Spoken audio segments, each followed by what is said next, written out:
శ్రీ గురుభ్యో నమః. శ్రీమాత్రే నమః. మా భక్తి టీవీని ప్రోత్సహిస్తూ ఉన్నటువంటి మా ప్రేక్షకులందరికీ ధన్యవాదాలు తెలియజేస్తూ, ఛానల్ని చూస్తున్నటువంటి వారు దయచేసి సబ్స్క్రైబ్ చేసుకోవలసిందిగా మరీ మరీ కోరుకుంటున్నాం. 24 మే నుంచి 30 మే వరకు గల కాలానికి రాశి ఫలితాలు ఎలా ఉన్నాయో తెలియచెప్పుకుందాము. ముందుగా గ్రహస్థితులు. మేషంలో కుజుడు, వృషభంలో రవి బుధులు, మిథునంలో గురు శుక్రులు, సింహరాశిలో చంద్రకేతువులు, కుంభరాశిలో రాహువు, అలాగే శని గారు వచ్చేసి మీనరాశిలో. ఇలా ఉంటూ ఉండగా వారాంతంలోకి వెళ్ళేటప్పటికి బుధుని యొక్క సంచారము మిథున రాశిలోకి వెళ్ళి ఉన్నది, చంద్రుని యొక్క సంచారము తులారాశిలోకి వచ్చి ఉన్నది. ఇక గ్రహ సమ్మేళనాల యొక్క ఫలితాలు ఏ విధంగా ఉన్నాయో చూస్తే, రవి బుధుల యొక్క స్థితి సంచారము వృషభ రాశిలో ఉంటూ బుధ ఆదిత్య యోగాన్ని సూచిస్తూ ఉన్నది. ఇది అన్ని రాసుల వారికి మంచి యోగాన్ని ఫలితాన్నే ఇస్తుంది. ఇక గురు శుక్రుల గురించి చాలా ప్రత్యేకంగా చెప్పుకోవాల్సి ఉంటుంది.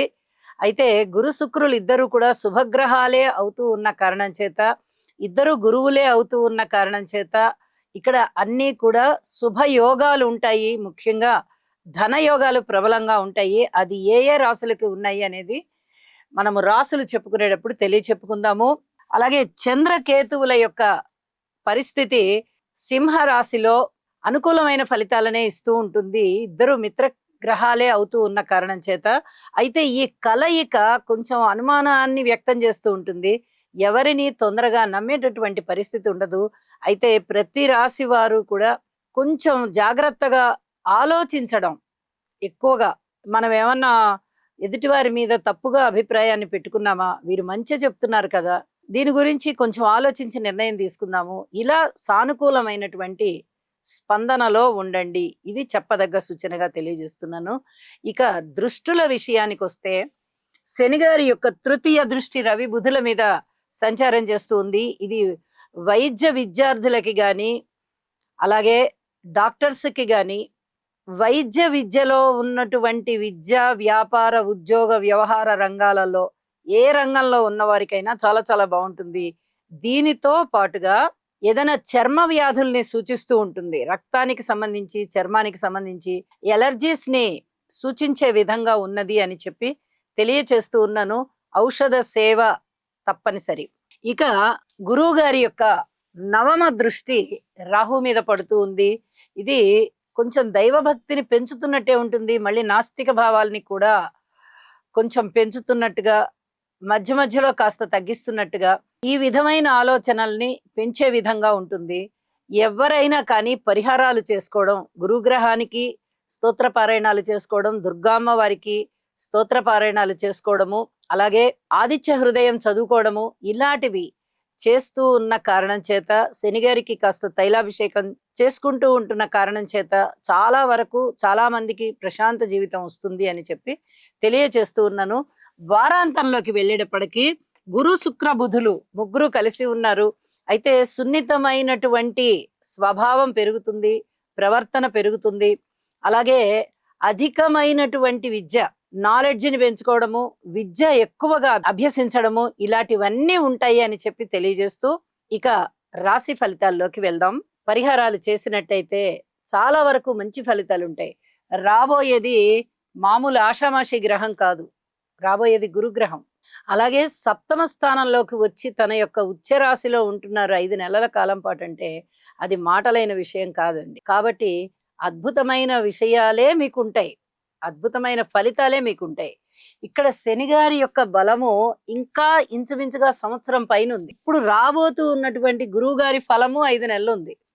2 పెద్ద గ్రహాల యొక్క అనుకూలత అతి త్వరలోనే చాలా అద్భుతమైన ఫలితాలను ఇస్తోంది. అంటే అది మాటలైన విషయం కాదు. ఇప్పుడు ఏ గ్రహాలు సరిగా అనుకూలత చెందకపోయినా కొద్దిగా ఓర్పు కలిగి ఉండండి. ఈ 2 గ్రహాలు ఇచ్చేటటువంటి అద్భుతమైన పనులు, అద్భుతమైనటువంటి ఫలితాలు మీరు చూసి చాలా సంతోషపడతారు. అసలు ఇప్పుడు మనము వెనక జీవితంలో ఇలాంటి కష్టం పడ్డామా అనేటటువంటిది కూడా మీరు మర్చిపోతారు. మనోబలం పెరుగుతుంది. ముఖ్యంగా దృఢమైనటువంటి నిర్ణయాలు తీసుకుంటారు. చాలా వరకు మీ సొంత నిర్ణయాలే ఉంటాయి. మీ ఆలోచనలే కరెక్ట్ అని చెప్పి అందరూ కూడా మిమ్మల్ని హర్షిస్తారు. ముఖ వర్చస్సు బాగా పెరుగుతుంది, శుభకార్యాలు కుదురుతాయి. మీకు వివాహ వయసు ఉన్నట్టయితే మీకే కుదురుతాయి. మీరు పెద్ద వయసు వారైనట్టయితే మీ కుటుంబ సభ్యులకి కుదురుతాయి. ఇది ఖచ్చితంగా జరిగే విషయం అన్నమాట. గురువుగారి యొక్క ఆగమనం సప్తమంలోకి వస్తోంది తన యొక్క ఉచ్చరాశిలో కంటే, అది చాలా అద్భుతమైన ఫలితాలనిస్తుంది. కాబట్టి ఓర్పు, ఓర్పు, ఓర్పు అనేది ఒకటి మటుకు బాగా ఆ మంత్రాన్ని పఠించండి. ఓర్పు కలిగి ఉండాలనే మంత్రాన్ని.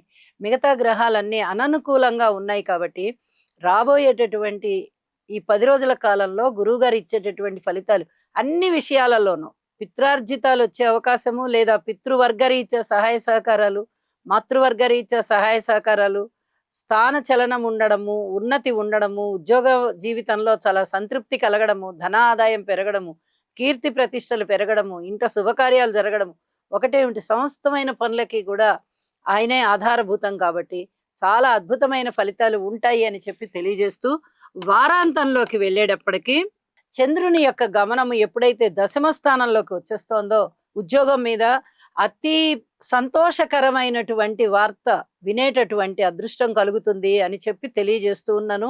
అలాగే షష్ఠ స్థానంలోకి బుధుడు వచ్చి ఉన్న కారణం చేత కూడా మీకు చాలా అనుకూలమైనటువంటి మార్పులు వస్తాయి. స్వస్థానంలోకి వెళ్ళినటువంటి బుధుడు మీకు రుణభారాలను తగ్గించేస్తారు. అనేక విధాలుగా మంచి ఫలితాలు ప్రారంభమైపోతాయి, అవే కొనసాగుతూ వెళ్తాయి అని చెప్పి తెలియజేస్తూ, నవగ్రహ స్తోత్ర పారాయణాలు చేయండి, ఇష్టదేవత ఆరాధన చేయండి, శివారాధన చేయండి, మరింతగా అభివృద్ధి సాధిస్తారు. శుభం.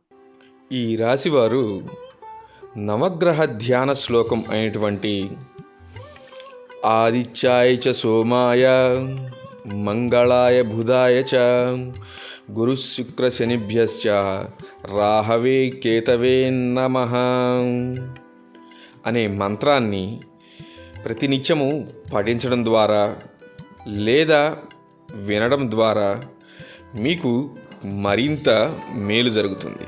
అలాగే మీ మనస్సంకల్పం ఏదైతే ఉందో అది సిద్ధించే అవకాశం ఉన్నది. గురుగ్రహ అనుకూలత కొరకు దేవానాం చ ఋషీణాం చ గురుం కాంచన సన్నిభం బుద్ధిమంతం త్రిలోకేశం తం నమామి బృహస్పతిం.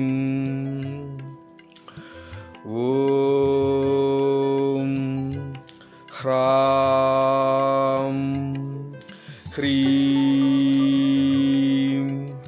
హ్రౌం సహ బృహస్పతయే నమః.